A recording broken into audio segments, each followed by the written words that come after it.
It's Monday, January 18th, and I'm going to take another crack at this leading edge forming tool for the wing skins.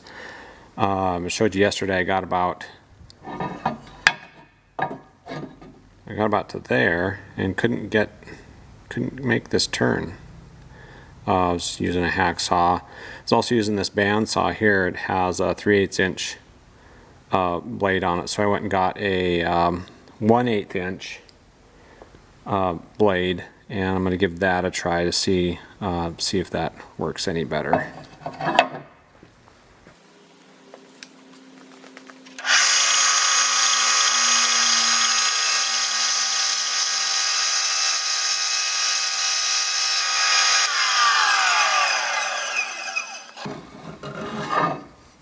Well, there we go. Cut it like a champ.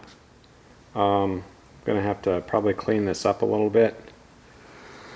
I might take another go at it. You can see on the back side of this where we originally were cutting, and that blade was wanting to go straight, and it was also, the blade was tilting out this way. When it would try to turn, it would bend out. So, but it looks like that's a pretty good cut. I'm gonna have to check and see. I think I'm gonna run it through here on this side.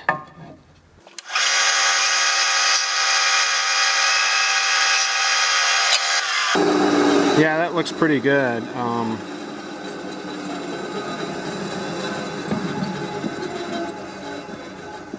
I went just, since that first line was above, this is where the mark is where I drew the line, but when we were first trying to cut it, it ended up just a little bit outside that line, so I just stayed on the outside of that all the way through. And looks like I think that's going to work. I'll have to run down to the other hanger and check it out. Okay, looks like that's going to work. I got that cut. It kind of took a little bit since we kind of messed it up here where it started to go straight. You really got to kind of finagle this thing onto the skin over here on the end. But once it goes on, it slides right down. So I'm not going any further than this. I'm just by myself right now trying to get this fixed. I have the day off today, and my wife is working, so that's all I'm going to do on that. But you can see how it starts to puts just the slightest little bit of a bend in that skin right there, and that's where that's going to attach onto that front spar. But so that came out okay. Kind of in retrospect, I think that bandsaw that I was trying to use yesterday, it's not ours. It's down at one of the other hangars, and I think it may have been that it was just really out of adjustment, like the tension wasn't right. The blade guides weren't set up right. But I did go, and you saw previous, I got that 1/8 inch blade, and that would have been like a 5-minute deal to get that done with that blade. It worked really, really well.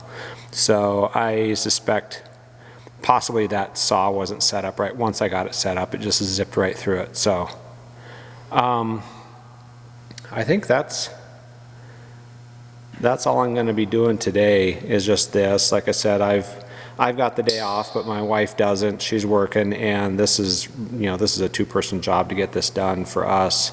So I don't want to do anything else, and this is kind of our stopping point where this is where we're at yesterday. This is our next step. So I'm going to pull that out of there and call it a day up here. This is a really super short video. Oh, I'm going to weigh those. There was a question about those 3D printed horizontal stabilizer tips. I'll grab those. I'll weigh those up, and I'll be right back on that. Got the 3D printed horizontal stabilizer tip on the scale. I zeroed up this scale before I did this, and looks like we are at 42.5 grams for that tip. Got the Rand's tip on here. Looks like we're in at, focus, well, 67 grams on this, and I figured that we're probably take at least half of that material off of there to make that fit. So we're probably talking about, I don't know, maybe 25 grams on that tip. Taking off that much material. Looks like that's at least half or more of that weight is in that excess material that goes on there. So we're probably, what, maybe 15 grams heavier using this tip. But anyways, it's almost the same, pretty close on the weight. I mean, not much difference at all. So anyways, I know this is a short video, but just want to give this update, and appreciate y'all watching, and I really appreciate the tips that I received on the last video for cutting that nylon. And yeah, if you like it, give me a thumbs up, subscribe if you're not a subscriber, and that's about it for now.